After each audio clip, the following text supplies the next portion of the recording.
Welcome back to DIY with KB. If you're new here, my name is Kiva and I teach people how to achieve the luxe look for less. Now today we're talking about interior design fails. These are not interior design mistakes. This is not me nitpicking. These are full out fails. You cannot come back from these. And if you've made these mistakes, I don't even know what to tell you.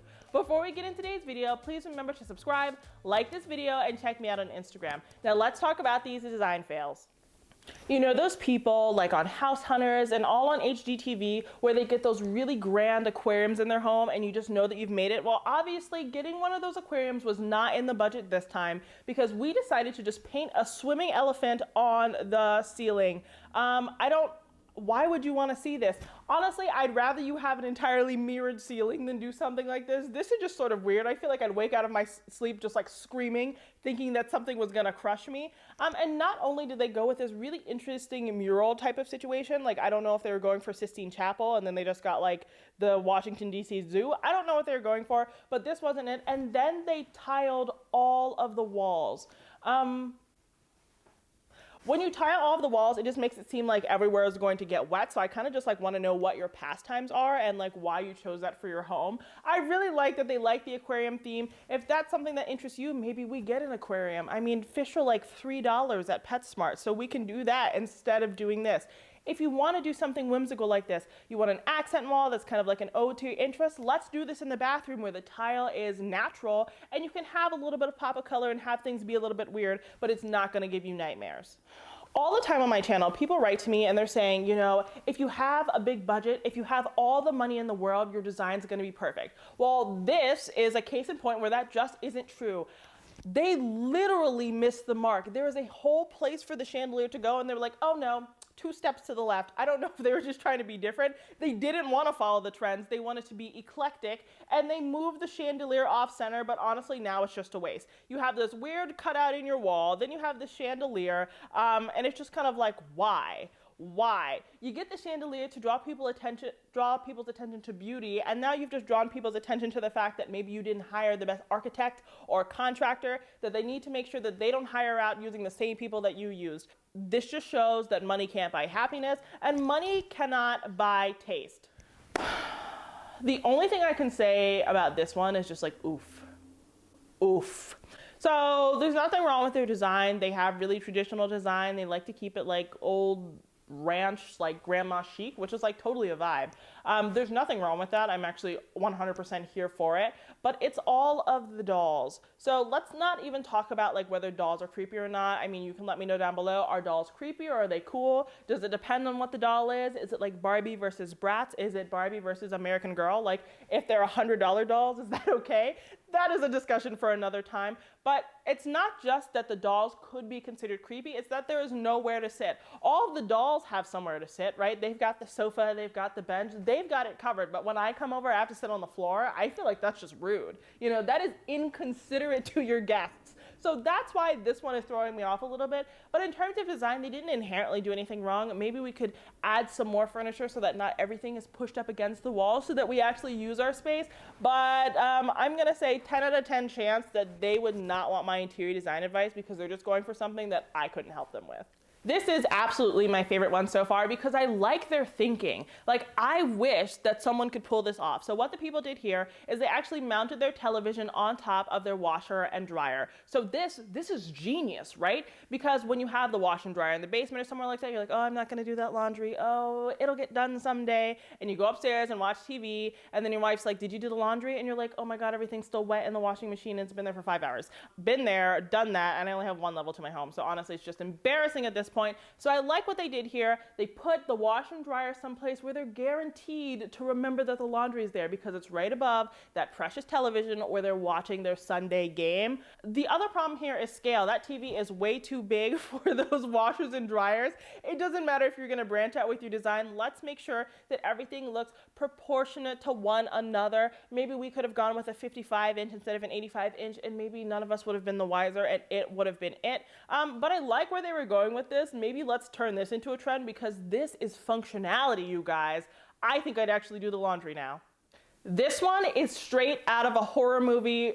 Oh my God. I am terrified. Imagine this at nighttime. So you're like, oh, this is just like a normal house. Like, I don't know if I love the color scheme, but like, it looks nice. This is a really nice house. It is a really nice house.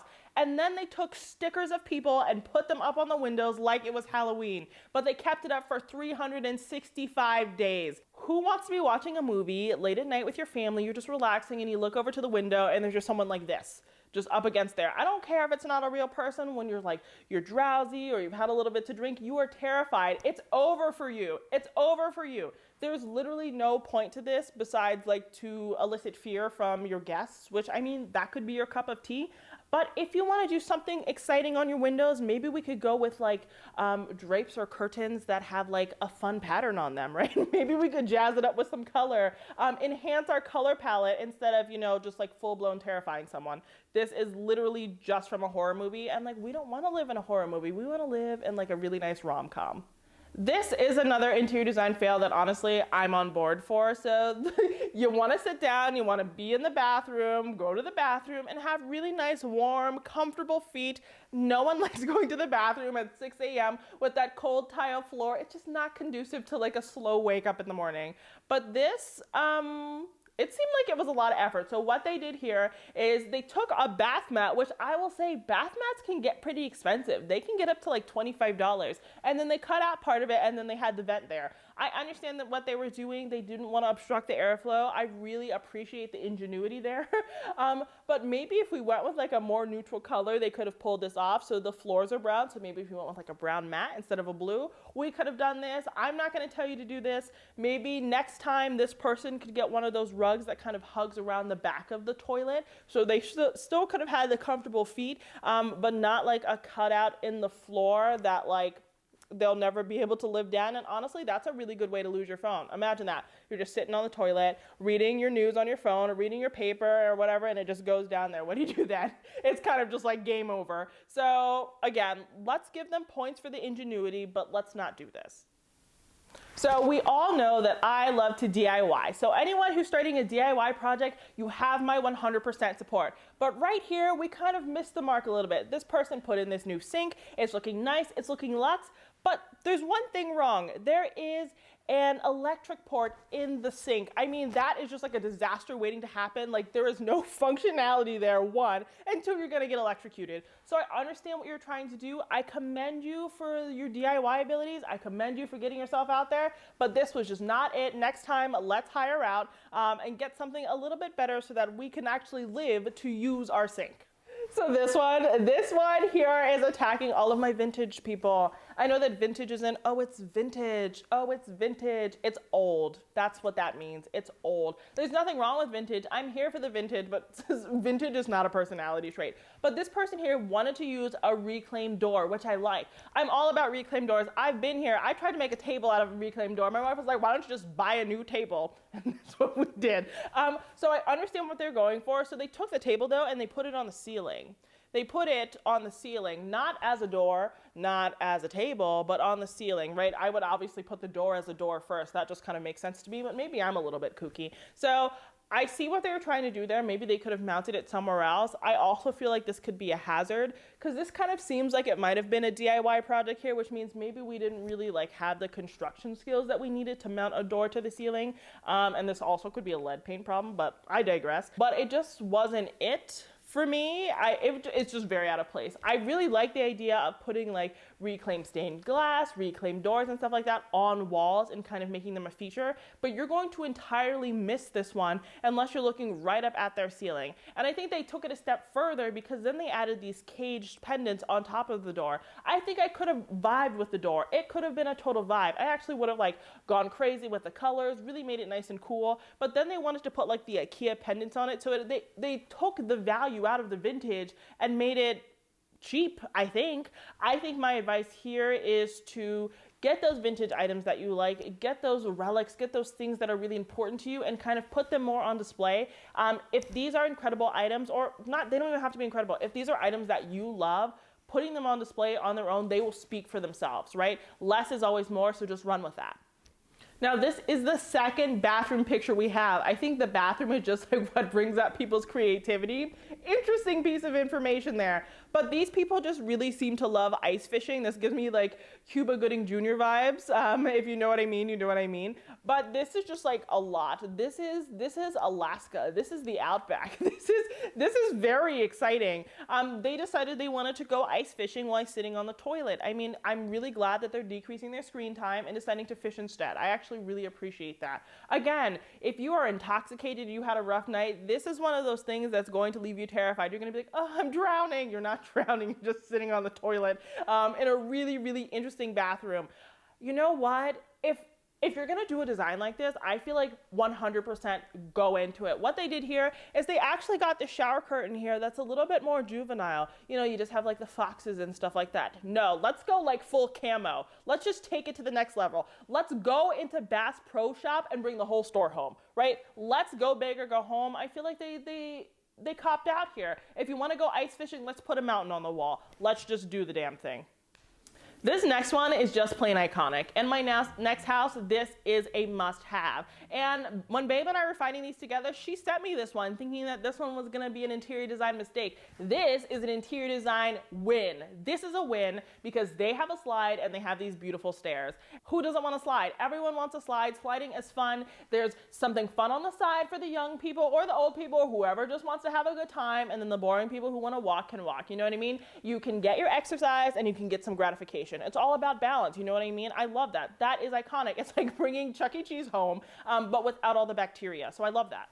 Everyone on interior design YouTube is always attacking farmhouse, and I am the safe place, you know? I'm okay with farmhouse, but right here we've taken it too far. So what they did here is they said, oh, I have barn doors on my pantry, my garage, my bedroom, my living room, everywhere. Where else can I put one? On the door? So I mean, it honestly surprises me that they didn't put a barn door on their barn door. Honestly, like go big or go home. But this just like doesn't make any sense. First of all, almost every door in like a standard townhouse or standalone house has a peephole. They're really functional, and also they're like one way. So like no one is seeing in. And if you do have one for some reason that isn't one way, let's go to Home Depot, spend the $3, and we can just get that upgrade and it's going to be okay.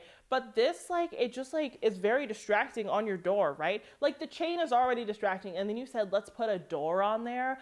It just gives me, honestly, like, Alice in Wonderland vibes, and that doesn't sit right with me. That, honestly, like, creeps me out a little bit. We could have just, like, left the farmhouse and the other parts of the house and toned it back. I'm sure there's a 100% chance that everyone already knew your design style before you put the barn door on there, so we could have just skipped it.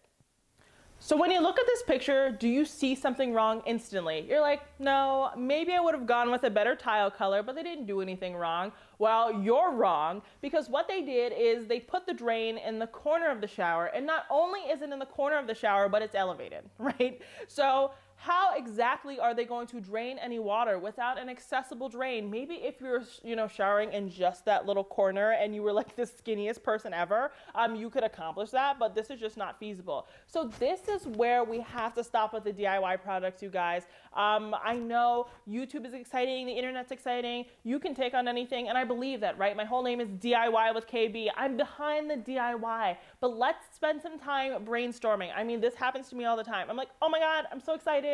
I like book it to Lowe's. I'm ready to do it. I'm convinced I'm Bob the Builder. And then I'm like, wow, I don't even have any nails. Wow, I don't have a drill. Wow, how do I even start? So this is an excellent case in point. I love that they attempted this project, but let's just draw it out.